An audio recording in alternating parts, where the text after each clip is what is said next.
I never anticipated that a tranquil morning at home might alter my perspective on things.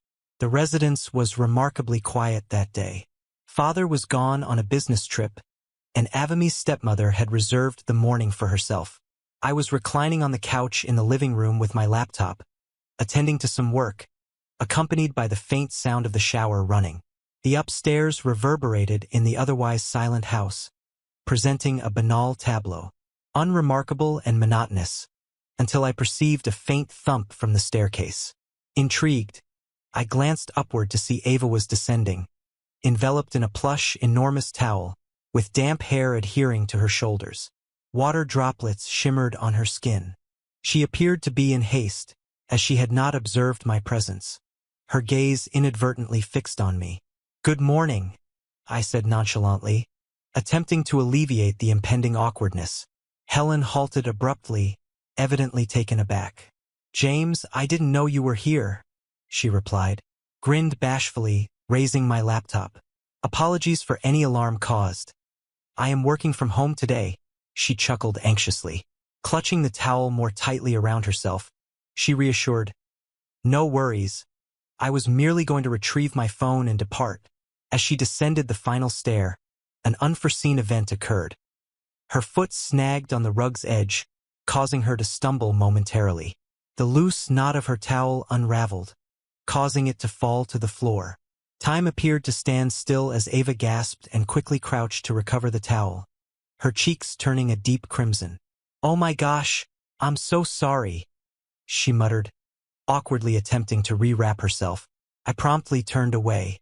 My face flushed as I caught a glimpse of her flesh, but I quickly attempted to suppress the image.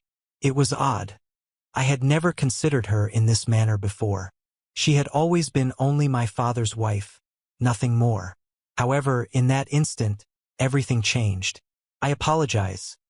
Ava stammered remains unchanged, kneeling to get the towel in an attempt to conceal herself once more. I was not anticipating anyone's presence. "It is okay," mumbled, still averted.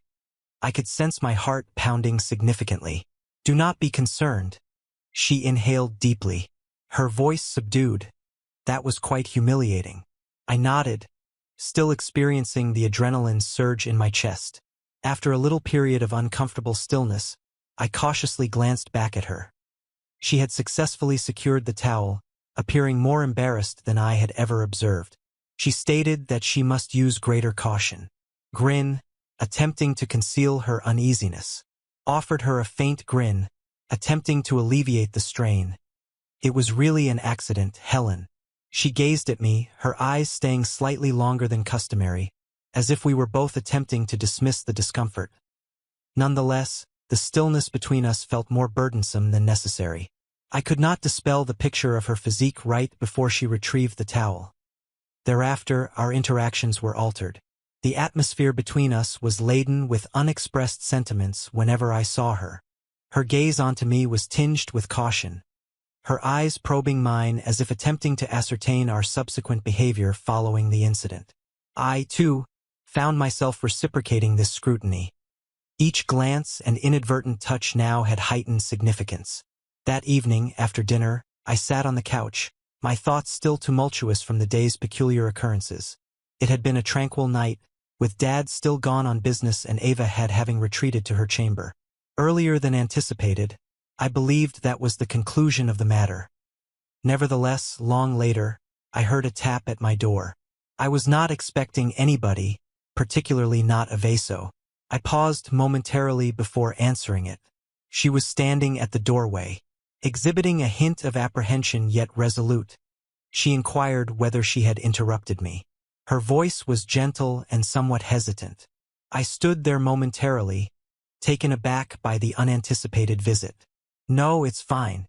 What's the matter?" I inquired. Avit took a big breath, her hands anxiously toying with the hem of her robe as she appeared to deliberate over her words. "I have been reflecting on the prior incident, and I wanted to follow up. Are you well?" Her remarks rendered me speechless. Was I, for a little period, in a satisfactory state? How could I respond when my mind was entangled with emotions I could not categorize? Feelings I had never had before, emotions I had not realized I was capable of harboring for her. "I'm fine," I eventually said, endeavoring to appear as informal as feasible. However, my voice faltered slightly, revealing my uncertainty as my face contorted awkwardly. Regarding how to go, it was only unforeseen. That is all. Avon nodded, a subtle, knowing grin gracing the corners of her lips. I get it was an accident, although she faltered thereafter. Moved somewhat nearer. Circumstances appear altered today, do they not? I could not dispute the evident transformation in our relationship, marked by an unarticulated yet potent tension. I nodded slowly. Our gazes locked, and for an extended period, neither of us spoke.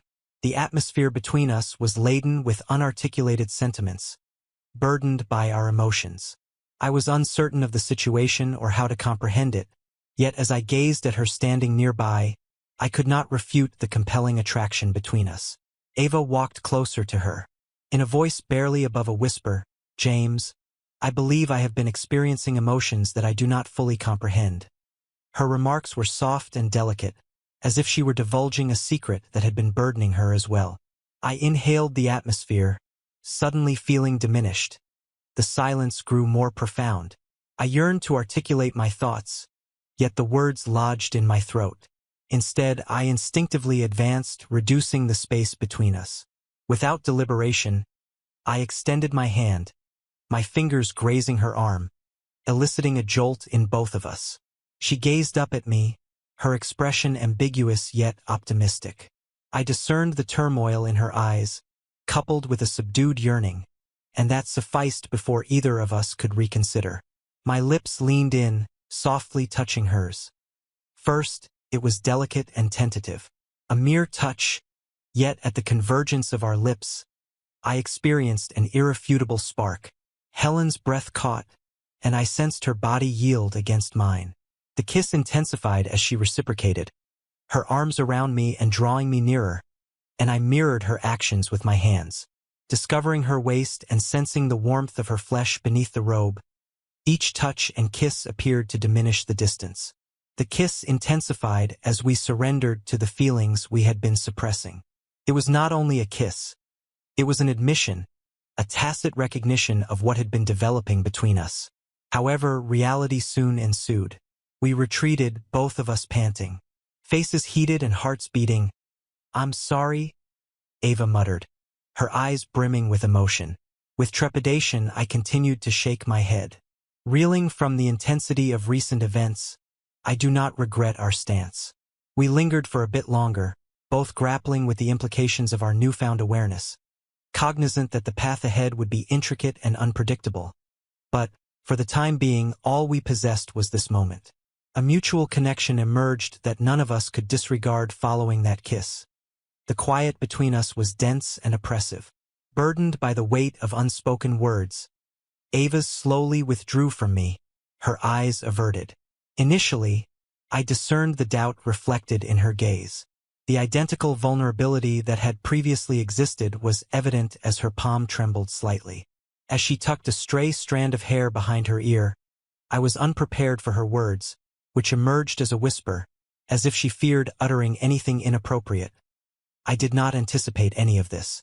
I moved back slightly, my pulse still racing in my chest, contemplating the significance of the kiss I had just shared. She reciprocated my kiss.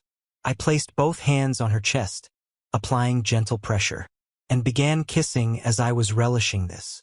At that moment, the intensity of our shared experience was undeniable. Nonetheless, everything about it seemed both incorrect and yet acceptable. I eventually spoke, my voice somewhat hoarse, still not really comprehending my actions.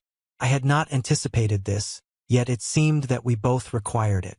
She accepted gradually. Our eyes met once again, if only for a fleeting second. All else seems to vanish. We stood together in the stillness of the night, our emotions suspended between us like a delicate thread poised to either break or connect based on our choices. "I don't want to hurt anyone," she murmured, her voice barely audible. "Especially not your father. I've always endeavored to do what is right." Her words struck me more profoundly than anticipated, revealing the internal conflict she faced between her emotions and her obligations. A struggle I too experienced, torn between righteousness and the authenticity of the moment. "I understand," I replied, my voice unwavering despite the turmoil within. "However, we cannot disregard what transpired. We cannot feign ignorance." Ava gazed into my eyes, seeking perhaps reassurance or an acknowledgement of her own turmoil. She inhaled deeply and exhaled slowly. "Gradually, I understand, although that is not enough." The stillness between us prolonged, with each of us uncertain about the subsequent course of action. There were no simple solutions, no definitive course. However, I was certain of the undeniable attraction I felt for her. The kiss was not only a moment of passion. It was a proclamation, an acknowledgement of a yearning we had both been repressing. The following morning, I awoke to find the home much quieter. As is customary, Ava has already left for work in the garden, leaving me solitary with my reflections on the events of the preceding night, which replay in my head incessantly. Every kiss and touch lingered in my memory as I sat at the breakfast table, contemplating what would transpire next. Would we revert to normalcy, or would we persist along this intricate path? It was not solely about the events of the previous night. It was about the emotions we experienced in that moment and the connection that had been gradually developing between us. Something not easily undone. I heard footsteps approaching, and upon turning, I saw her standing at the kitchen doorway, looking as gorgeous as ever. Nevertheless, there was a discernible difference in her demeanor, as she appeared more collected. However, anxiety lingered in her gaze as she quietly greeted, "Good morning." Her glance met mine. "In the morning," I responded. Attempting to maintain composure, however, my heart continued to race from the anxiety of the previous night, remained suspended between us. Without verbal communication, I prepared coffee, she stated. Her voice was lighter than before. "Would you like some?" "Yeah, thanks," I replied, standing to retrieve a cup. I observed her navigate the kitchen, the gentle sound of her humming permeating the atmosphere. She attempted to project an air of normalcy, yet I noticed the slight tremor in her hands as she poured the coffee. She was as anxious as I was. She handed me a cup, and for a brief moment, we stood in silence. Gazing at one another, it seemed none of us knew how to articulate our thoughts, although we both endeavored to comprehend the situation. After a prolonged silence, she eventually said, "Are you all right?" I inhaled deeply, attempting to quell the turmoil within me. "Yes, I am fine. I have merely been contemplating everything." I met her gaze, observing the identical confusion and yearning mirrored in her eyes. "What transpires now?" Ava did not reply immediately. She placed her coffee on the counter and approached me, halting a few feet away, her eyes fixed on mine, and I sensed the gravity of her unspoken words. Prior to her initiating conversation with them, "I am uncertain." "What occurs next?" she said gently. "Do you realize that last night held greater significance for me than I anticipated, and I cannot feign that it did not transpire?" She hesitated and then continued, "However, I am uncertain how we can progress from this point." The candor of her words struck me profoundly, leaving me momentarily at a loss for how to address the evident sensitivity and sincerity that indicated her struggle. Sharing my sentiments, I expressed my hesitation softly, suggesting that we should resolve the matter collaboratively. She nodded, her eyes reflecting a blend of doubt and an indescribable emotion. Yet in that instant, I realized we were in agreement. We had transgressed a boundary that could not be reversed, and now we needed to choose the subsequent course of action in the next few days. Were imbued with a novel form of tension. We did not revisit the subject of the kiss, yet the moments we experienced were distinct. Each gaze and touch was imbued with intensity. Our connection was irrefutable. It was evident that the forthcoming journey would be arduous. However, observing Avasaw's hesitation before articulating her thoughts and her lingering presence in proximity made me understand that I could not relinquish my hold, regardless of the circumstances. Within this sentiment, there existed an element of significance. An undeniable bond existed between us, too authentic to feign its absence. Ava and I recognized the arduous journey before us, fraught with uncertainty and challenging decisions. But, in that moment, I experienced an unfamiliar feeling of assurance. Recognition that this bond between us warranted exploration. Thus, we started to take incremental measures. In pursuit of comprehension, there existed no assurances or facile solutions. However, a bond had developed between us that had intensified. Regardless of what transpired next, we recognized its undeniable nature. Yet, just as the moment appeared to settle into tranquility, an external sound disrupted the stillness. A car door slamming, followed by footsteps on the porch. It was him, her husband, his father. Helen's eyes widened in sudden trepidation, and she instinctively recoiled from James with a sharp motion. It was not that she lacked desire. Quite the contrary. Nevertheless, everything about this situation now felt erroneous, as if it had become overwhelmingly complicated. Reality is perilous. I cannot foresee her hands quivering as she retreated, her back against the frigid wall of the corridor, while James remained immobilized in his emotions. His heart pounded as he sensed the pain of her dismissal, but it was not genuine rejection. She was apprehensive, fearful of the implications of this relationship and the extent of its transformation. In such a little period, Mama Va, we need not cease, James asserted. His voice, subdued yet imbued with urgency, revealed the inner anguish in her eyes, mirroring the need he had exhibited during their kiss minutes prior. You cannot simply disregard this occurrence. I cannot. Helen's breath hitched, and she shook her head, tears brimming in her eyes. You don't comprehend, James. If your father discovers this. Her words were interrupted by the banging of the front door. The opening interrupted both of them. She halted as if the world had abruptly altered, the burden of the truth suddenly overwhelming her. Avar raced to the window, slightly pushing back the curtain to check the driveway. Your dad's here, she murmured, her voice taut with terror. Must depart. James was at a loss for words. Everything appeared to be deteriorating. The connection they had enjoyed, once passionate and obvious, was now jeopardized by the gravity of their circumstances. They were inextricably entangled and engaged, and the external world was about to intrude significantly. Neither could control the situation. I'll leave, James said, his heart sinking as he stepped back, the moment between them sliding away like sand through his fingers. However, Helen remained motionless, silent for an extended while as she gazed at the door, fingers tightly clutched at her sides. It was evident that she was conflicted between what was morally correct and what she could not repudiate. Just as she began to articulate her thoughts, the sound of approaching footsteps intensified. Resonating along the corridor, her spouse stood just feet from the entrance. Her pulse raced, and she realized there was little time to elucidate or rectify the situation. There was just time to conceal the events, entomb them in the past, where they could not resurface to torment them. I shall depart. To my room, James said, his voice almost audible as he turned and went up the stairs. It seemed like a betrayal, yet there was no alternative. Ava saw him depart, a sinking sensation enveloping her chest. She yearned to extend her hand and utter words to rectify the situation, but she was unable to do so, not at this moment. The evening transpired in a fog.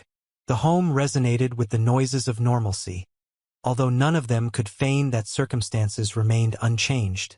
Helen. She and her spouse proceeded with their evening activities. Engaging in trivial conversation, her thoughts were distant, preoccupied with James, the events that transpired, the kiss, and the intense longing reflected in his gaze after dinner. Alone in the kitchen, she washed the dishes as night enveloped the world outside, silent beneath the stars. Lost in contemplation, she heard the gentle creak of the door behind her. Turning, she beheld James in the doorway, his expression inscrutable. He acknowledged your concerns. Gently, his voice subdued, although we cannot feign that our emotions are not genuine. It is not dissipating for me, Helen. She closed her eyes, a tear cascading down her cheek. I fear James. I fear the potential consequences for all of us. For you, for your father. James stepped closer, his heart throbbing as he gently cupped her face in his palm.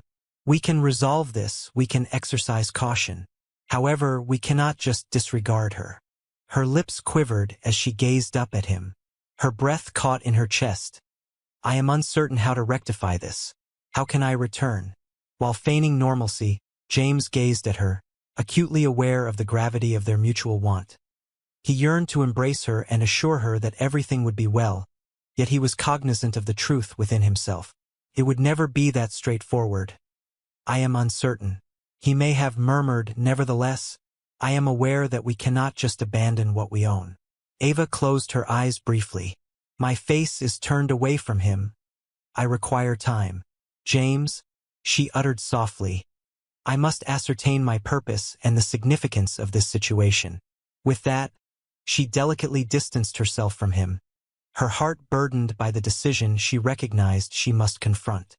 As she proceeded toward the living room, James remained immobilized in the kitchen, his heart conflicted between his desires and moral obligations. Days transformed into weeks, and the silence between them intensified. The house ceased to be merely a home. It was a location replete with unarticulated expressions. Unacknowledged emotions accompanied their encounters, creating an electric tension, although neither understood how to close the divide. Amidst them, Ava endeavored to concentrate on her. Daily chores occupied her. However, her thoughts always reverted to James and that moment. Their shared experiences tormented her, particularly the manner in which he had kissed her and how she had reciprocated, although there were several instances. The stakes were too high. Could she genuinely persist on this trajectory, fully aware of the potential repercussions? James, too, grappled with his emotions. He could not erase the memory of her lips' tenderness against his, nor the way his heart had accelerated. However, as time progressed, the reality became increasingly difficult to dismiss. They could not feign that this was merely a fleeting encounter. The events that transpired between them were irreversible, altering both individuals in ways they could not comprehend. Neither controlled what would transpire. Subsequently, as the stress escalated between them, they both comprehended a singular truth. They had to confront the reality of whether they could maintain their gap or discover a means to unite. Only time will reveal the outcome,